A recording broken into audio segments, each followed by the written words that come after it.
my sister Carmen, hello. This is Slim from Hackensack. What's doing, Lance? Well, it's not Lance. It's Don and Richard and Crash and... Francis. I'm still here. How you doing? Oh, there he is. He's in the background. Am I still here? I'm Alex. Yeah, Hey, what's up, How Al? you doing, PJ? We have Alex. Yes? What's up, Al? This is Sean. I'd like to say hi to Scott. Wow. Perseverance paid off. I'm glad I got the through. hill.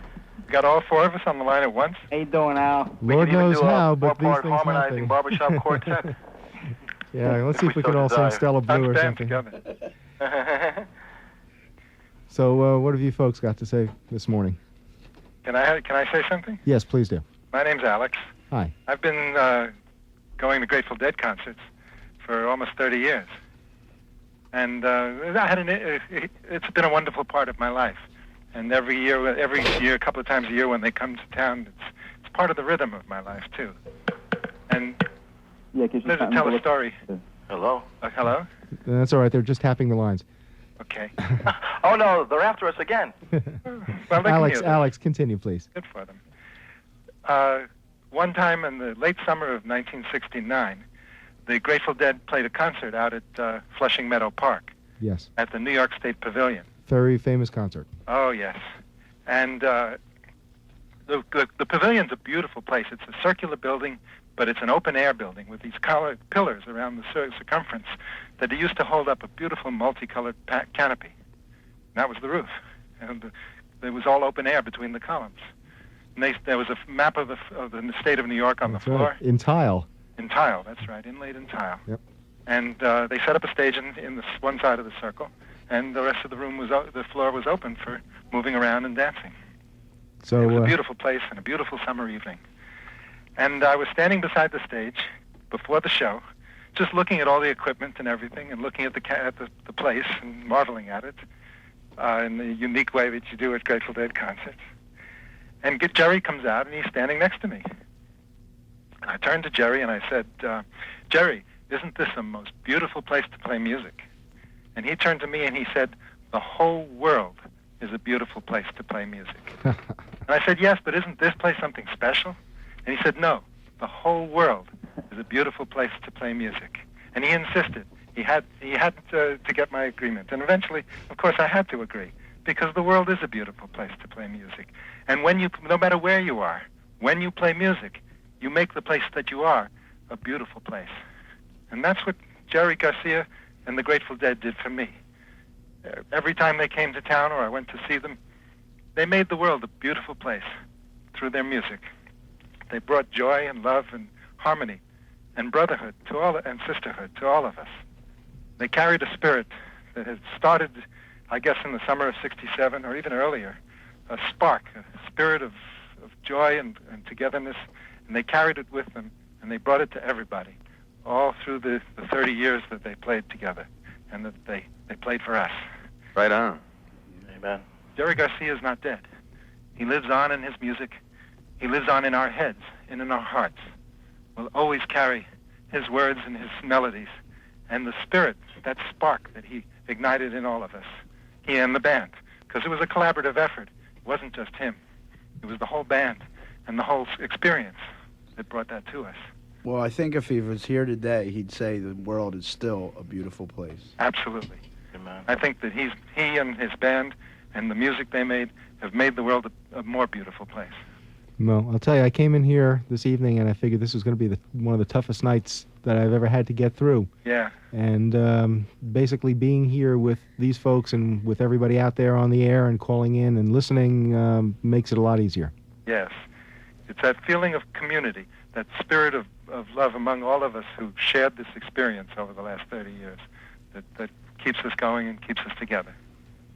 Thank you for sharing that with us. That was a beautiful story. Yes. Thanks. Absolutely. Welcome. Okay. Okay. Oh, wow, we got everybody on the there line. again, yes. Who's now? Pardon me? Who's on? You are on. Who am I speaking to? Lance. And company. Lance, Hey, Don, nice to hear from you. Richard, yeah. Crash, Francis, Charles. Actually, there's a lot of people, I think, camped out in Central Park this evening that are listening to this program right now. Wow. Of course, people all over the place. We're just trying to stay upbeat here in the studio. Obviously, we've been going for a long time, and everybody's been great calling up And maybe we could take a few phone calls here and see. They love us out there. Let's hear it for a phone call. Really trying to hang tough. Yeah, I know. Carmen, Stephanie, Karen. Hey, if I could just say one thing here. I got clean maybe 7 years ago. And I know Jerry struggled for quite a few years now in trying to get clean. And my shows had to come to an end because of the lifestyle that I was living. So it made it real difficult the other day when I heard the news. Turn down your radio, I think. I haven't been able to see a show in quite some time. Hello? But the one thing that scared me is that all of the energy of all the Deadheads from all over the world putting in at one point in time, it's like Jerry Spirit is going to have no problem getting to the other side. And actually the scary thing is he might not even be here because we sent so much love and energy already to him. And it'd be nice if the Spirit would be able to float around and absorb some of this. But just so much outpour of love and energy going to him right now, he's not going to have no time to spend with us. You know what? I was at the Yankee Stadium earlier this evening, and as I was heading towards the ballpark, there was a huge cloud overhead that was sort of backlit in yellow and red, and it was very large and puffy, and it was amazing. But you know, maybe it's just my crazy mind playing tricks on me again. But you could see Jerry up there. You know, it was big as life. Yeah, I saw him on the way up on the bus, too. Yeah. I heard him going by in a car from a hotel window in Sausalito this morning. Cool. Was it the Bentley or the Cadillac or the BMW? We couldn't It was see. that We black just, BMW. We heard the music going by, and my wife said, "There he goes now." I figure there's a little bit of Jerry in every one of us all around the country. I hope so. Yeah. I just want to say to all those people down at Central Park, thanks for hanging in there, keeping the fire going. Whoever is left. Nah, people keep the fire going for a long time. I don't think we have any problem there. I'm starting to hear some possibilities of an organized, whatever they call it, memorial back there in New York, possibly sometime next week. I was at Ultrasound today. There's going to be a huge memorial in Golden Gate Park tomorrow at the polo field where the Grateful Dead played for free so many times back in the 60s. Bill Graham Presents and Grateful Dead Productions announced it this afternoon, and Dick Latvala and I are collecting all of our favorite music, the very best music we can find. There are going to be no live performances. They're going to be a stage with a shrine of sorts, and people can make their offerings, and there will be some microphones so people can make some speeches, and we're going to play music and just try and elevate the place without any, big organized performances. There's going to be a New Orleans-style funeral parade from the band shell out to the polo fields tomorrow morning. And I've sort of gotten the idea from a couple people involved in the production that they're hoping to do a similar thing in New York. I can't say for sure that that's going to happen, and I have no idea where it might be, but I believe there are people who are trying to make that happen soon. That's great. You think that gatherings such as this may become a fairly regular happening, possibly in the future? I guess it's I hope not. It's an awful lot of work. I think people all over the country are gathering. I know Eugene, Oregon, there's going to be one tomorrow with Nikki Scully and Ken Kesey, Ken Babbs. The Prankster crowd are going to do their thing at the same time. And I've heard of in the well and on the internet there have been reports of spontaneous and organized gatherings all over the country. And I think that people will find their opportunities to get together and continue. And, this community is not going to break up because Jerry Garcia died. We have no way of knowing what the musicians, I don't think the guys in the Grateful Dead know what they want to do yet. I don't think they've even begun to think about that, but I know that the communities that we've formed amongst ourselves, no way they're going to break up now just because of this. We're just going to have to find other excuses to get together and celebrate. I spoke to somebody on the Weir and Wasserman crew, and their tour is going to resume. I think Bobby recognizes that the best possible way to grieve is to get out there and play. Always been the Grateful Dead's way of doing things. And so he's going to be back on the road soon. probably within a day or two. You can find out about the local. If you got tickets to one of those shows, you can find out about the rescheduled dates and whether the immediate future dates are happening as scheduled by checking with your local papers. But beyond that, I haven't talked to anybody in the band. I don't know if anybody has even begun to think about what they're going to do. But I know perfectly well that we in the community are just going to continue being a community because I don't see any alternative to that. Do you? Not at all. Nope. I know that's not my radio feeding back because I can't tune you guys in from here. Sorry about that, David. No sweat. I don't know if anybody around here is, like I said, planning on doing anything apart from anything official that might be happening, but I know that there's just an ongoing vigil right now in Central Park and has been for many days. So, like we said, just keep everybody informed and communicate enough to everybody that the community can hold itself together and survive and go on and at least leave a legacy in the people's minds of what things were like for 30 years. I just got email from Bear Owsley, who's down in Australia and wishing All right. up here. And he was pointing out again that the Grateful Dead is certainly the best documented act in the history of planet Earth. So there's no way that this music is going to fade from our memories because it's magnetized and digitized and rationalized and harmonized and analyzed forever and ever and ever. And criticized, too. And traded. Criticized. A lot of people are going to be eating their words now. Yeah, maybe there'll be a new generation of acid tests and start the wheel turning all over again. Well, I think the Grateful Dead taught us that we could do it ourselves because, those were a bunch of just regular schmucks like us who got together and made some magic happen. I know Jerry was a genius in all that, but he was also a regular guy, and I think that the lesson the Grateful Dead always been trying to teach us is that you can have an authentic life, in Joe Campbell's term. You can do something that's meaningful to you with your life, and you don't have to be a consumer, a passive recipient of, entertainment from the media. You can go out and make a life that really means something to you and really connected with people.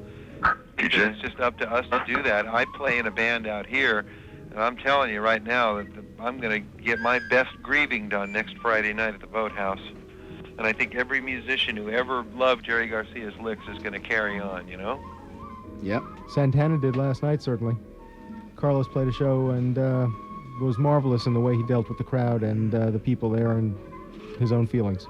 Say something about Jerry? No, Carlos Santana. Oh, he sure did. He did say something. In between at least half of the songs of the show. Oh, great. That's good. And he was very expressive and very warm. And, he was everything you'd want him to be. I have heard, again, the internet is full of great stories like that. A friend of mine was at Arlo Guthrie's show, wherever he was last night, and said that he did his wonderful song All Over the World. No, he did Wake Up, excuse me, and spoke at great length, typically. I also saw Commander Cody and his Lost Planet Airmen on Thursday night, and he dedicated his show to Jerry. Who's in that band now? Oh, Lord only knows. There's a bunch of young kids and a bunch of old-timers, and... Band? Excuse me? Is Steve Farlow in the band? I don't think so. Nope, they didn't introduce... Cody didn't introduce the guys, and I don't know them personally well enough to identify them. But there were 3 guitar players. And Cody on piano, no pedal steel, no horns, 3 guitars, bass drums, and the commander. I'll tell you, one of the very best Grateful Dead shows I ever saw in my life was the Hollywood Bowl in 1974, and the opening acts were Commander Cody and Maria Muldaur. And as much as I love the Grateful Dead, I think the Airmen might be the best band that ever was. Well, they certainly boogied the other night. I'm sure. That's great. Hey, Dave, do you think that Jerry would want to, well, not want, but do you think Jerry Garcia would mind if a monument or some kind of something, whatever structure was erected in his honor?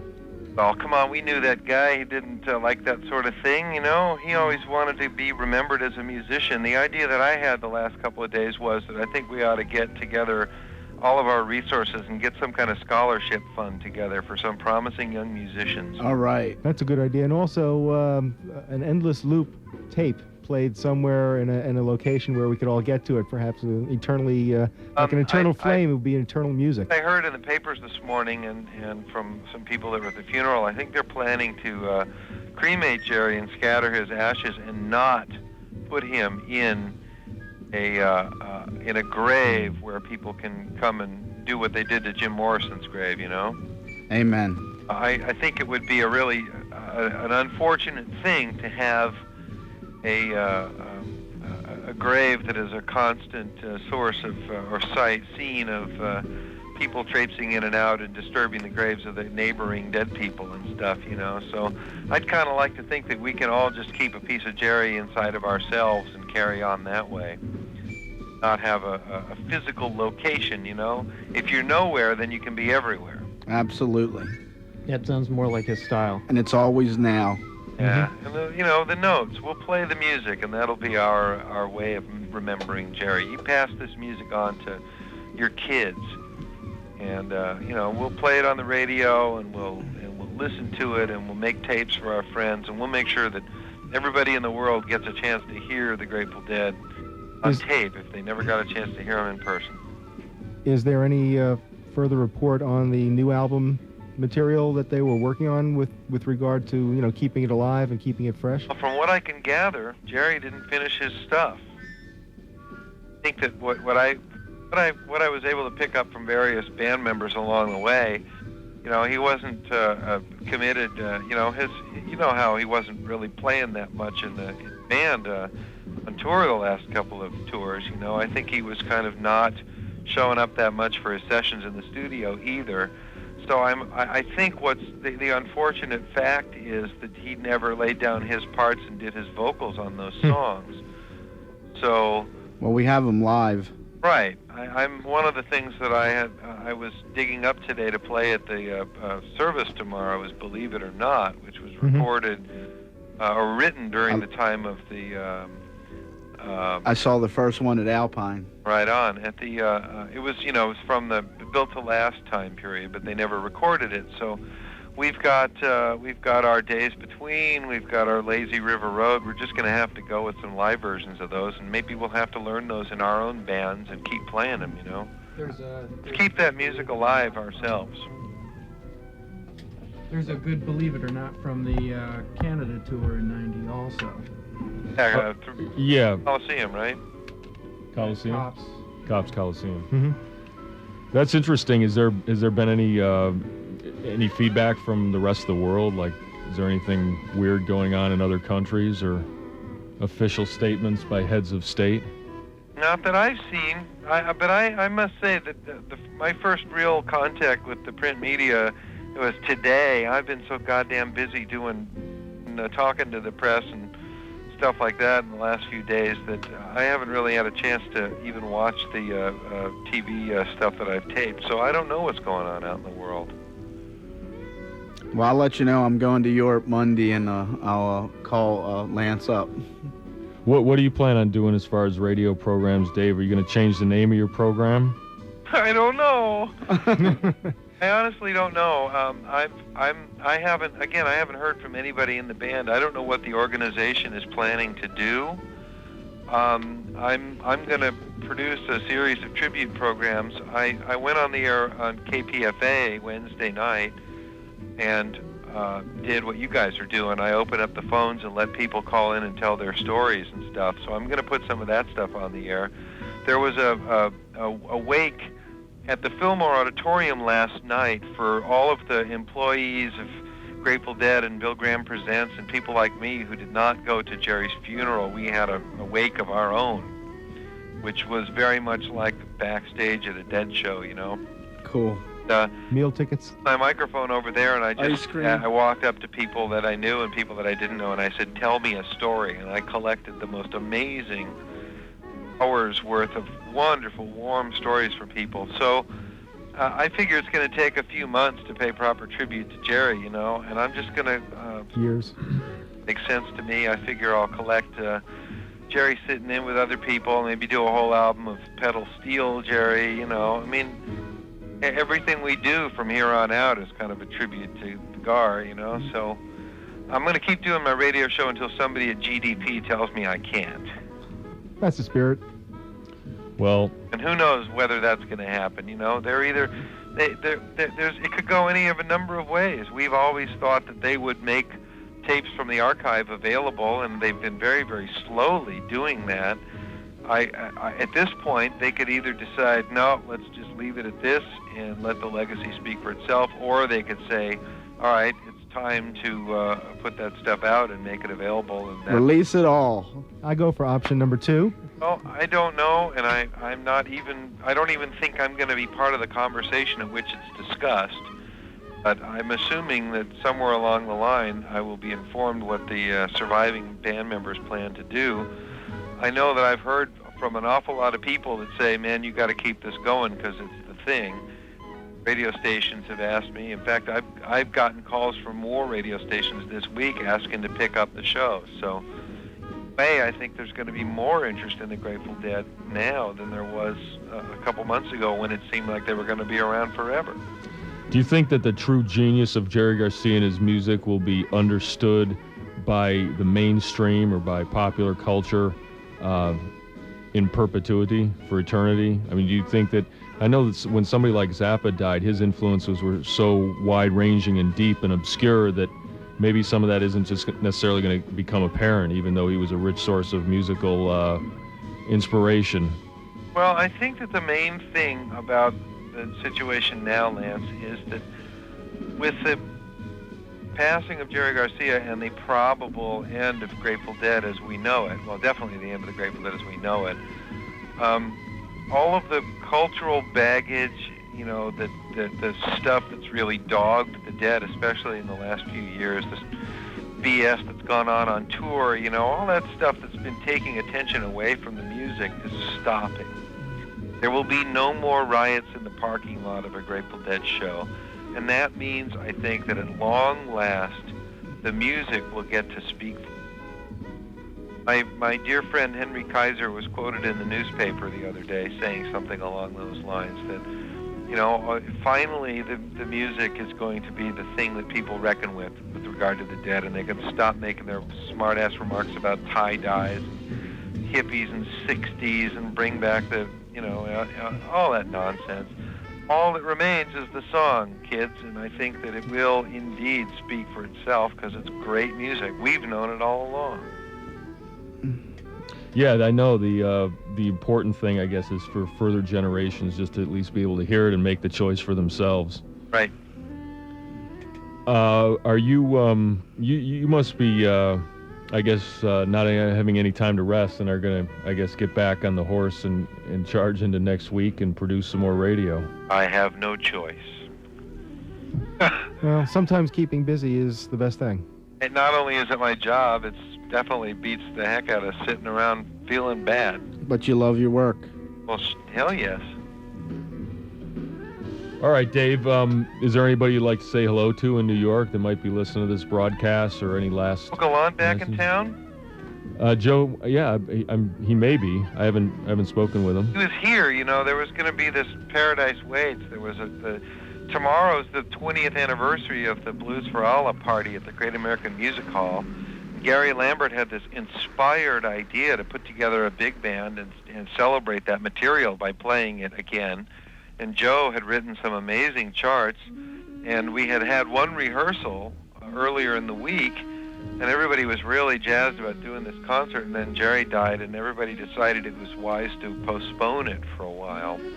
And I had dinner with Joe. He came in and sat with me at KPFA while I did my show Wednesday night, and we had dinner afterwards, and I wasn't sure whether he was going to stick around or go home, but I want to say hello and thank you to everybody in your audio radiance, because we're all one gigantic global community, and even though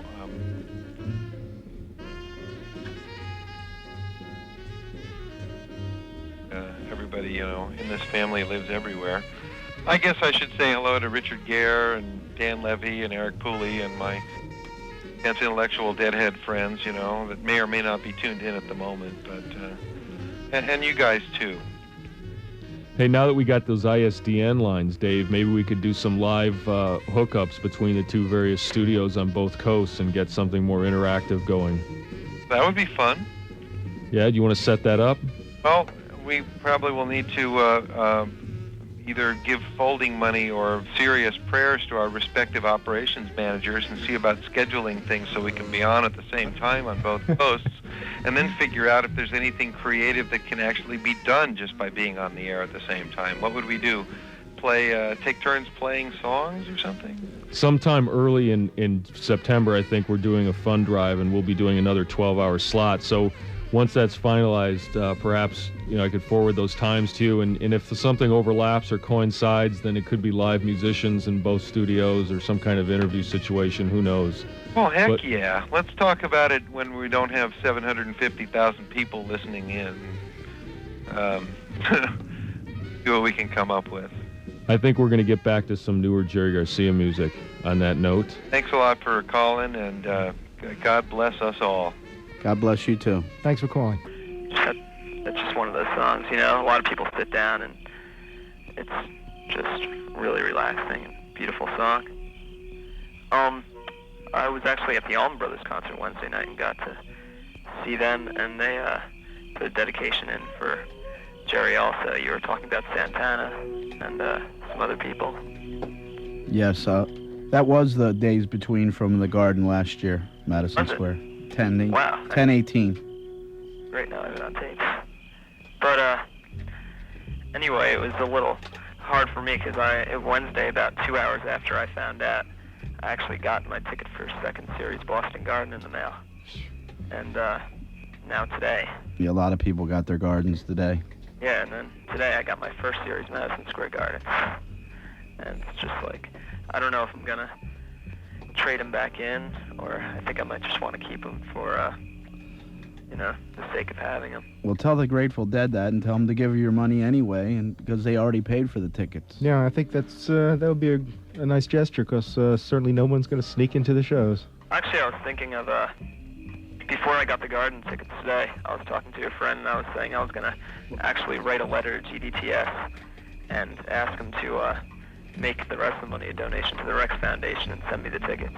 That's really nice, man. But, I got those first series garden. I got half the tickets I ordered for the fall, so I guess I can really use the rest coming back. So, but I don't think I'm gonna get rid of them. Anyway, the last couple shows I got to see, I only saw 4 this summer, which was Giants in Albany, and it was some sort of blessing that within the last 3 or 4 shows, I got to hear a lot of songs that I never had heard before. I mean, the first show I ever saw was in '92, and it took a while till I could really grasp the music and appreciate it for all it was. And I know there's a lot of people who've seen it for 20 years and everything, but I feel like it was something that was really close to me. And I was able to hear Black Peter, and that's ever since Jerry passed away. It was the afternoon on the other station, K-Rock, was reading faxes, and they read a fax from a kid who sent. And he said that when his father passed away a couple years ago, he was always listening to Black Peter. And it was really soothing and helping him get through it. And it's been 3 days now, and that's the only song I just can't get out of my head. Yeah, I know how you feel. It's probably one of the most soothing songs I've ever listened to. And I actually heard it. It was right before Round and Round. It was the third to last song I ever saw them perform. So.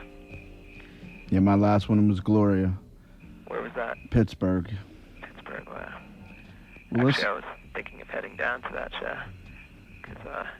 And Rusted Root opened up from the Allman Brothers. They were talking about at the Pittsburgh show. Right. That was their great chance to open up for the greatest band ever. And they're really grateful they had the opportunity. Oh, no, my tape just ran out. I was recording. Okay, well, listen, we got to get to another caller. Well, thanks for calling. Appreciate it. Yeah, good night.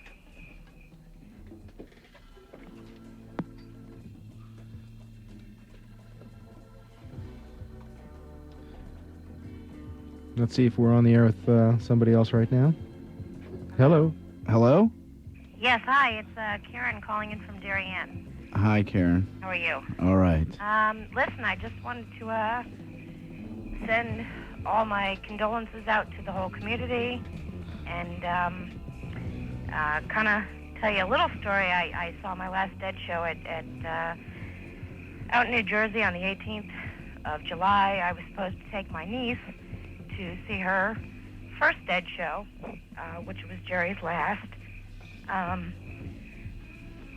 in Chicago, seeing as I was out there visiting, but due to mitigating circumstances, unfortunately, that didn't come to be, and I'll regret that for the rest of my life. But Well, have you seen other shows? oh, I've been seeing the Dead since I was 14 years old. Well, And my niece is 14, so I was hoping to introduce her to the same experience that I had, but unfortunately that wasn't the case. But we all know that Jerry's in a better place right now, and I've been going over lyrics for the past 3-4 days since Wednesday or whatever, and the one that keeps coming to mind the most is If I Had the World to Give, which I've seen a couple of times at different shows through Hartford and whatever. knows the band hasn't had time to decide anything right at this moment yet. All right, but I'm sure we'll find out. And if you guys have a Mission in the Rain floating around in one of your tapes around there, if you can throw that on soon, me and all my friends would greatly appreciate it. Okay, we'll try to do that, and thank you for calling. Bye-bye. Mission. You do have that one? Yep.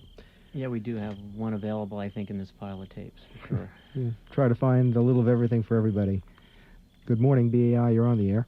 Hi, this is Jeff from a band called Hearts of Space, and I frequently talk to Lance, and I think you're a great station, and it's just hard to say all my feelings about this because Jerry's been a part of my life for close to 30 years now, and I just think back to just how the music and everything has evolved from me over the years, and it's way beyond music. I mean, I've met so many friends and done so many great things that are all tied in with the Grateful Dead experience, and my life's changed in so many ways over the years just from seeing the Grateful Dead and the things associated with it.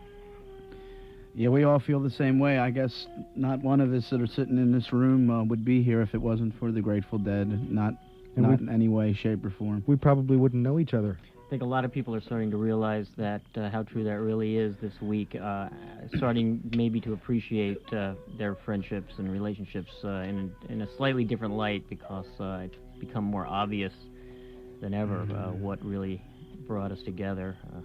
And how fragile things are. And the one thing I'd like to ask all Deadheads to do is, since we won't be getting together for shows, everybody who has everybody else's address, write them a letter. Tell them where you are, and we'll all get back together. It's like the original Deadhead announcements. Idea. Yeah, they said stay in touch, you know? It's interesting you bring that up because I've been touring for the last 7 or 8 years with a steady group of friends very regularly. It's been a regular thing for us to see about 10, 12 shows a tour on the East Coast, and we decided that on this upcoming time period where the tour would have occurred, that we're going to go on and make like it is a tour, just to dedicate it to Jerry. We're going to go up to Boston anyway. And the thing is, the show is just part of the whole thing. We see the shows at night, but in the course of the day, we get to meet a lot of people and do a lot of other things in the towns that we go to. So we're going to still go to Boston, like we had planned for Series 1. And who knows, maybe there'll be some kind of memorial-related event or something around the Boston Garden or somewhere in that town just to mark that time period that the band would have played. So we're going to just take part in whatever goes on during that time period. And maybe it's. I was just thinking that we're on our own now in a way, that we never really thought about before. It's almost as if we were kids learning how to ride a bicycle, and Jerry was right there behind us all the time, holding on, and he just let go. Training wheels just came off. Right. I think he knows that we're ready. But he taught us to go on without him. He taught us how to ride. Yep.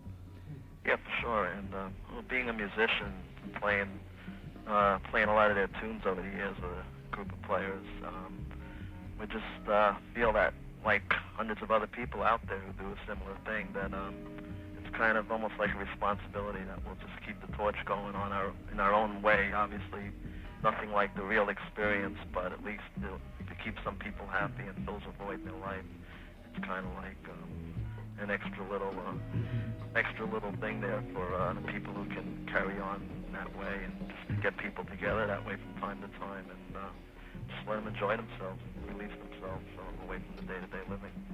There's a world of music out there. Right. And Jerry was certainly a huge part of my world of music, but I'm sure he'd be the first one to tell you that there's dozens of other things to listen to. And he was a big fan. He was a big listener. He listened. He had big ears. He listened to everything. Yeah, I mean, I heard him quite a few times talk about a lot of other artists that he likes, and I happen to like quite a few of the ones who he likes. I was shocked 2 years ago when David Murray appeared on stage with him because I had been a loyal follower of him for about the last 12 years. I've seen him so often in jazz clubs with friends of mine, and it was just amazing. It just shows you that nobody's above the Grateful Dead just because he was an advanced jazz musician. He saw so much in their music to relate to and come out and play with them. So that was quite an honor. And they were able to relate to him just as well, and I think it was always a great experience for Deadheads who were into other types of music to find out that musicians, jazz musicians and other rock musicians, you know, they were thrilled to get a chance to play with Jerry, just as much as we were to hear him every night that we had the opportunity. You know, John Cipollina was kind of like that. He liked to play with anybody, you know, and that's the way it was. And, you know, John, you know, if you're listening, we love you. Yeah, I saw John with the Dead in 1979 in Pennsylvania. And, of course, he was unannounced, and it was inside of a college gym. It was a small place, and it was very low-key. I think I bought my ticket on the spot. I think it was 1979. It was the first time Brent played the East Coast. And they did a Terrapin and Not Fade Away with Cipollina, which was magnificent. Yeah, and I've heard that. It is magnificent. Yep. Yeah, and the interesting thing is, going back to David Murray or Branford Marsalis, is that the really Grateful Dead, a lot of people who really exclusively followed the Grateful Dead, when they heard these other musicians, they realized that there's a whole world of other great music out there, and now a lot of people are aware of a lot of these other great musicians. Bob Dylan's a great example of that. He gained a lot of fans, not that he didn't already deserve to have everybody as a fan, but so many Deadheads became avid followers of Dylan after he toured with them in '87 and '86. And right after Crosby got out of jail, the Dead invited him to play with them for New Year's that year. And Bonnie Raitt, right after she played with him, she won all those Emmys, and I mean, just rocketed to stardom totally. Yep. This is, by the way, David Murray with Branford Marsalis that we're listening to underneath our conversation here. I think this is one of Murray's most recent albums or CDs. So it's out there. So even people that played with the Dead are now they're playing together without the Dead. It's cross-fertilization, you know. Okay, well, listen, we have to get to another caller. And some more music. For calling. We should get back to some tunes, too. And by the way, one more thing I just want to mention that, as you all know, you're listening to WBAI, listener-sponsored radio here in New York, and you're not going to get an opportunity, or we here are not going to have the opportunity to produce this kind of a show anywhere else in New York because this kind of a station exists. A show like this can exist morning dew 3 times a month, bringing you all the Grateful Dead all through the years, and tonight especially being able to have 12 hours to remember a great man and someone we love, and the whole world is mourning Jerry right now, but I think the people out there listening to the show are part of the group that knew him the best and loved him the best and appreciate him more, and I think this is a lot of people have called up tonight and thanked us, and we really have to thank WBAI for being here. Oh, maybe not. Good evening, WBAI.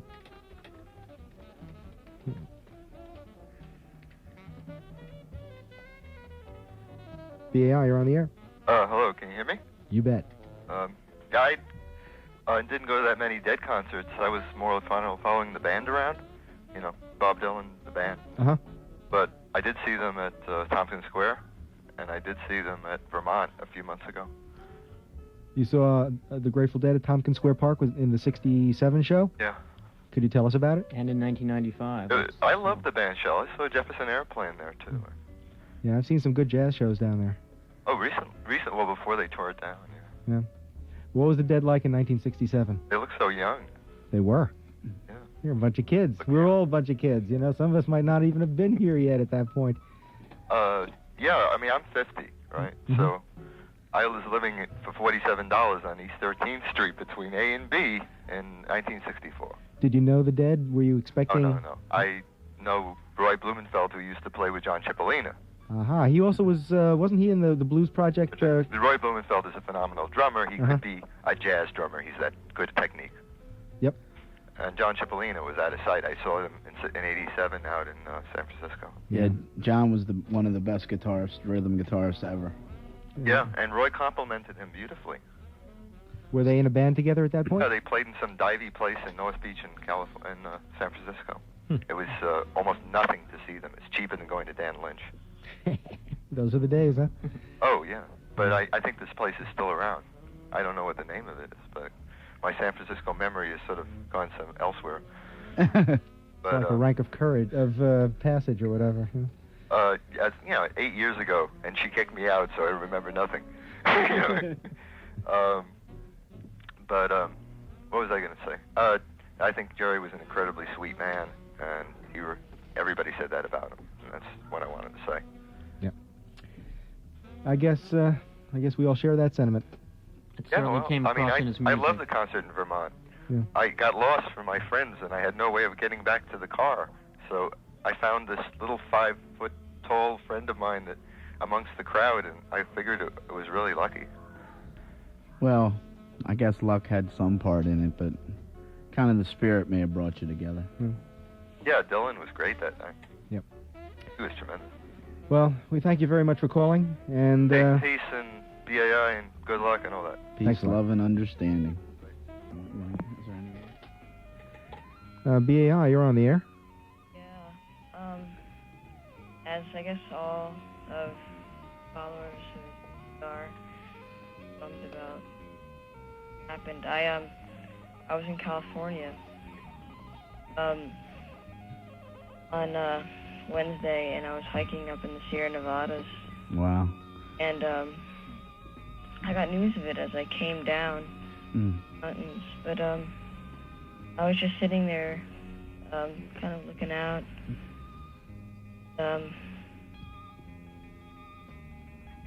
And I had nobody really there with me, but talk to, but I know what you mean. Yeah, that makes it rougher. Yeah, but in a way it doesn't, because I got my own personal feelings out about it, and I couldn't really hide behind anyone else's. I cried for a little bit. I felt like I kind of lost an uncle. Right. But I had written something about it, and if you don't mind, could I read it out to maybe a couple people? Absolutely. Sure. Understand. Let me find it.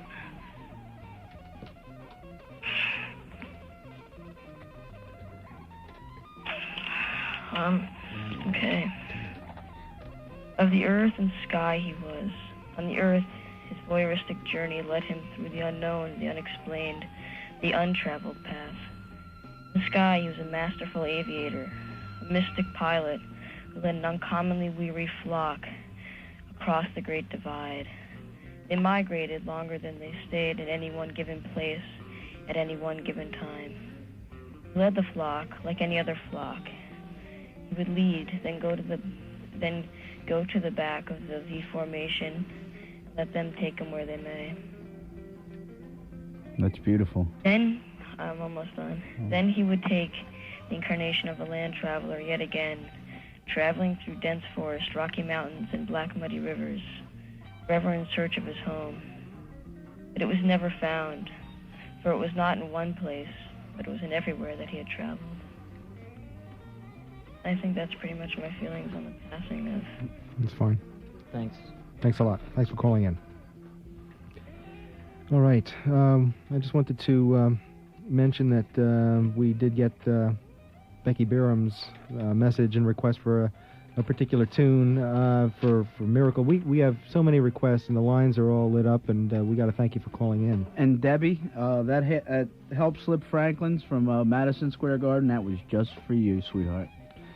And we all have our favorite tunes, and we all have a great love for the man who played them and brought them to us for so many years. And Jerry's name is mentioned quite often when we talk about guitar pickers, many times on the show. Guitar pickers. Yeah, we've talked about guitar and who's doing this well and that well, and somebody always mentions Jerry Garcia. It's good to have you back on the show. I have a wild shirt on today.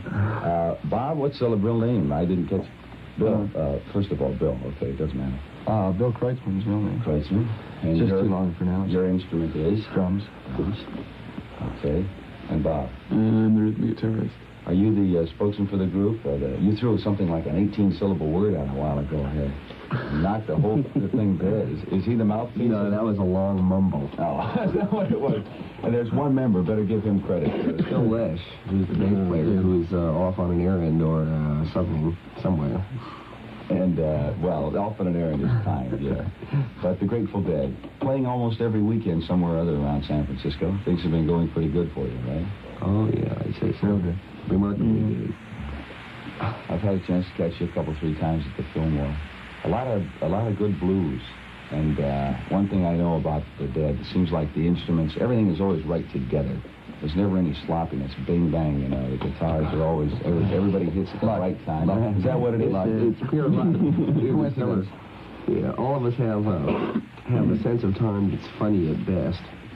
But somehow, after being together for a year, we've learned to keep it the same kind of funny. Together.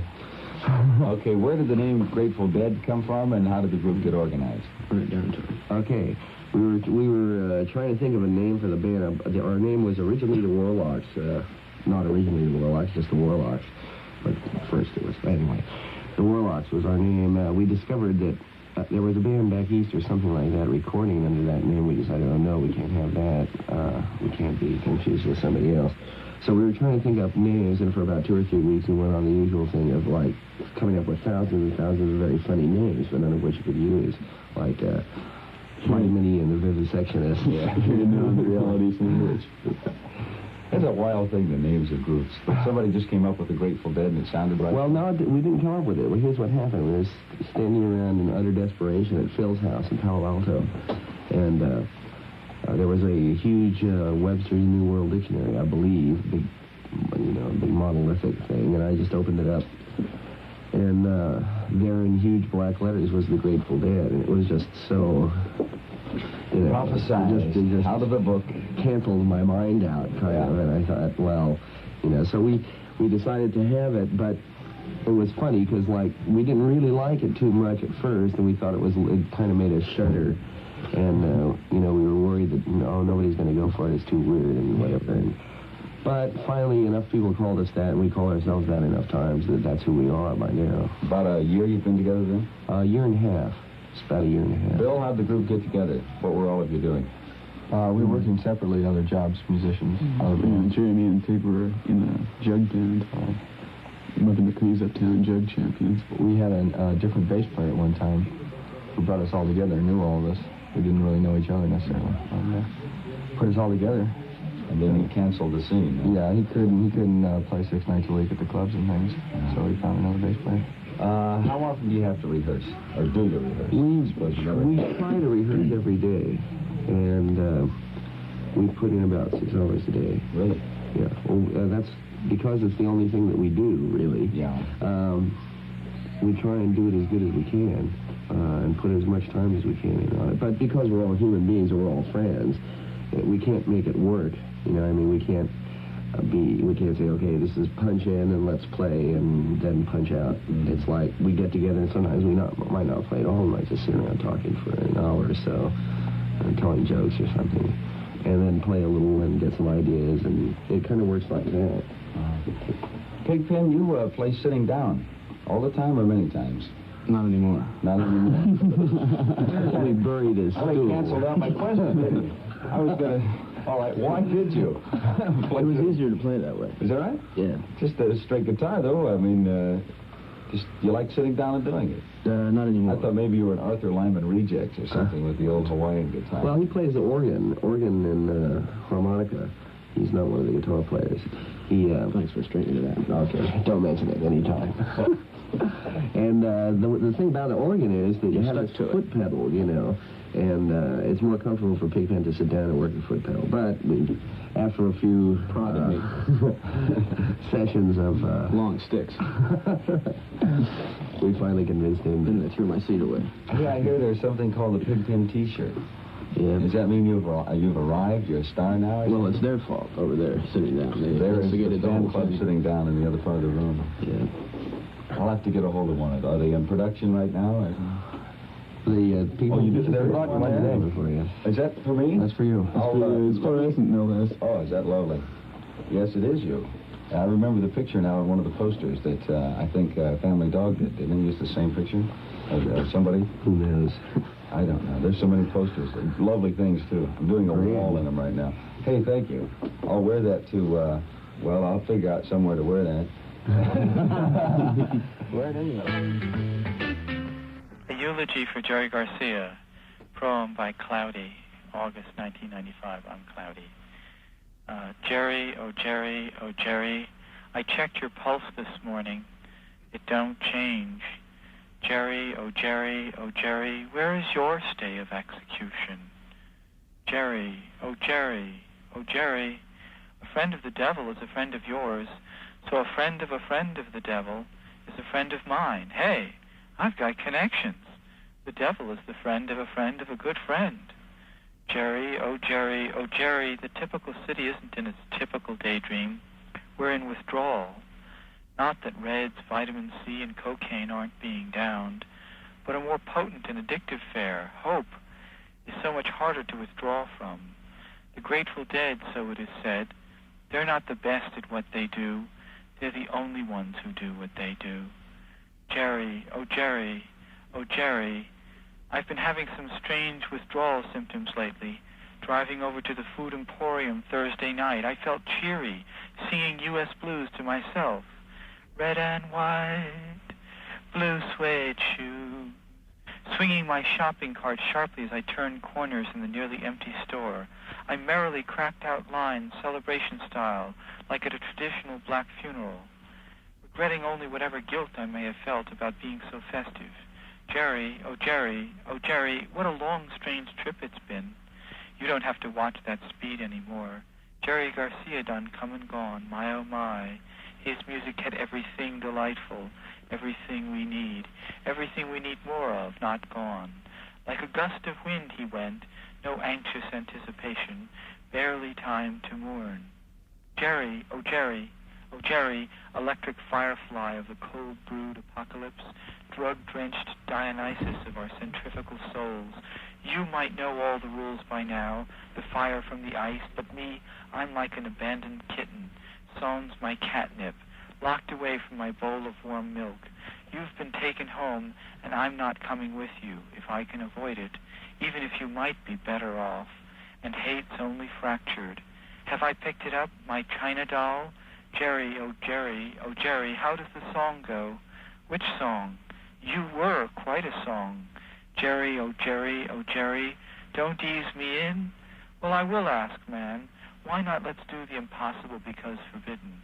Devil caught you not at the levee, but at the rehab center. And sheriff caught up with me for seditious libel, not before I was born, before you became famous, before JFK was shot. And sheriffs don't need to be right, as you well know. Jerry, oh Jerry, oh Jerry, in the list of thousands in the World Almanac of entertainers and musicians and such in America, and their birthdays, your name wasn't there. I swear it. And it wasn't a dream. Would you be insulted if August 9th became, alongside Nagasaki Day, a holiday for Deadheads and many others, a festival of ingratitude and remembrance, a kind of counterpoint to Thanksgiving, because we're cold turkey now. Even August 1st might do. Jerry? My friend, you've done it again. to bear, demanding I pull words from the air, with only this morning and part of the afternoon to compose an ode worthy of one so particular about every turn of phrase, demanding it hit home in 1,000 ways. Own and think, and this I can't do alone. Now that the singer is gone, where shall I go for the song? Without your melody and tase to lend an attitude of grace, a lyric is an orphan thing, a hive with neither honey's taste nor power to truly sting. What choice have I but to dare and call your muse and who thought to rest? Out of the shared time, a line or two might chance to shine. Ever when we called, in hope if not in words, the muse descends. How should she desert us now? Scars of battle on her brow, bedraggled of feathers on her wings. She sings, she sings. May she bear thee to thy rest, the ancient bower of flowers, beyond the solitude of days, the tyranny of hours. The wreath of shining laurel lie upon your shaggy head. One part of that music is heard in the deepest dream, or on some breeze of summer and snatch of golden theme. We'll know you live inside us with love that never parts. Our good old Jack of Diamonds became the King of Hearts. I feel your silent laughter at sentiments so bold that dare to step across the line to tell what must be told. So I'll just say I love you, which I never said before, and rest you may ignore.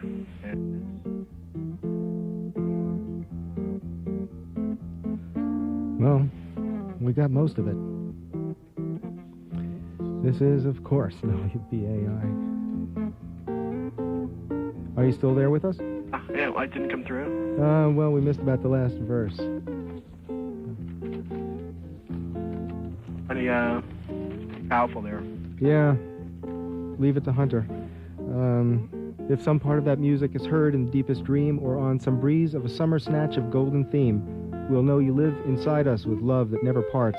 Our good old Jack of Diamonds becomes the King of Hearts. That's what Hunter said, and we thank you very much for calling. Those couple lines after that, if you want. Go ahead. What did he say after that? Your silent laughter at sentiments so bold that dare to step across the line to tell what must be told. So I'll just say I love you, which I've never said before, and let it go at that, old friend. The rest you may ignore. Thank you very much.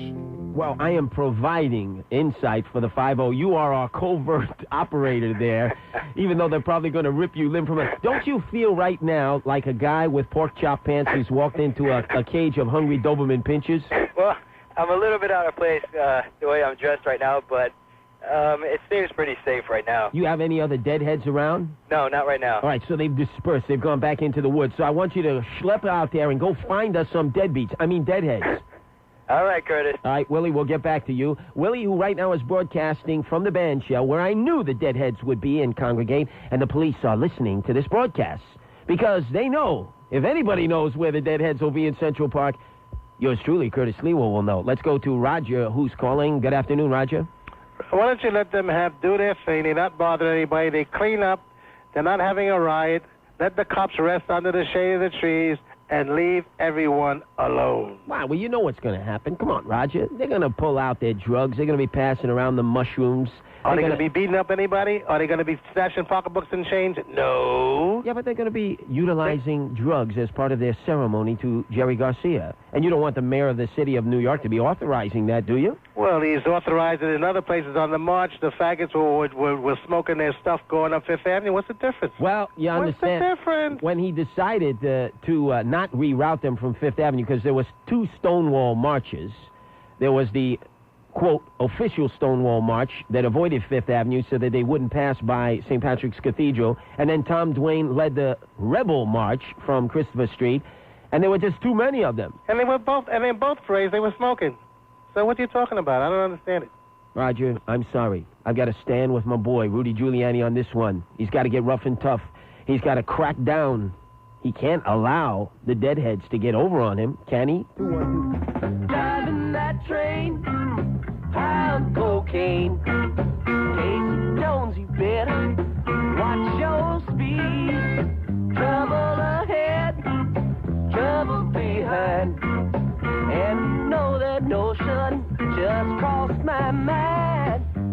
appreciate that Deadheads and the public have many questions about the future. At this point, we simply have to ask for everyone's patience. The only decision we know is we're not doing the fall tour. See, I bet you he was drawing on a doob at the time that he had to... Anyway, it was for me. Choo Choo Charlie was the engineer. Remember, good and plenty good. Now, it's Casey driving a train high on cocaine. But let's go back to Central Park, where our intrepid intern, Willie Sanchez, has been schlepping about. I told him, go near the band shell. That's where I think the gathering might be, in defiance of Rudy Giuliani's order that there would be no Jerry Garcia memorial officially sanctioned today in the park. Well, a little guesstimate here. I would say about 200 to 300. I mean, I may be overestimating. So they obviously, at least at that site, haven't responded by the thousands as was suggested on the internet last night. Well, Curtis, I just found out that the police aren't letting any more people into the area. They blocked off the staircases to enter, and people slowly started to disperse. So you're stuck there with the Deadheads. I guess so. Well, do me one favor. I did give you that old World War I mustard gas mask. When they start lighting up and passing it around the doobs, put the mask on. I don't want to get criticized by management here that you got high from a contact from a Deadhead gathering. All right, I will do. All right, we'll check back with you later. Okay, later. Meantime, let me tell you, I probably gave so many of those Deadheads high blood pressure. I know, I can tell from the phone lines, they're blazing away. You're probably on the verge of having cardiac arrest. You're having a stroke. You're going ballistic. In fact, your neck muscles are bulging. You're so get that SLIWA strangled. Remember, peace, love, and happiness. Isn't that what Jerry said?